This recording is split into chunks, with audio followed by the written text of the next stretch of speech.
Қазақстан Республикасы білім беру ісінің үздігі физика-математика ғылымдарының кандидаты Әбділда Төрішбайұлының 70 жасқа толды.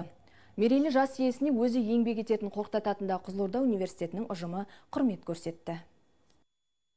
Әбділда Төрішбаев 1949 жылы 16 қыркүйекте Жалағаш ауданы Мырзабай Ақун ауылында дүниеге келген. 1972 жылы Ленин атындағы Қазақ политехникалық институтын автоматика және телемеханика мамандығы бойынша тәмамдаған ол, әр жылдары облыстық электр жүйесі мекемесінде инженер, Қызылорда политехникумында оқытушы болып еңбек етті. 1978 жылдан бастап Қорқыт атындағы Қызылорда мемлекеттік университетінің оқытушысы қызметінде, білім ұясында аға оқытушы, доцент, кафедра меңгерушісі қызметтерін атқарып, қауымдастырылған профессор дәрежесіне иеленді. Мәскеу авиациялық институтының аспирантурасын бітірген ғалым кандидаттық диссертация қорғап физика-математика ғылымдарының кандидаты ғылыми дәрежесіне ие болды. Шетелдік басылымдарда, оның ішінде жаңа айтқан веб базаларында мақала шығару деген өте оңай емес.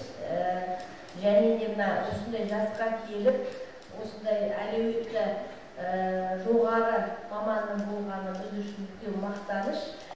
Бүгінде ғалымның аспан механикасы және ғарыштық динамика, қозғалыстың орнықтылық теориясы салалары бойынша 150-ден астам ғылыми еңбегі жарияланып, 20-дан астам оқу әдістемелік жинағы жарық көрді.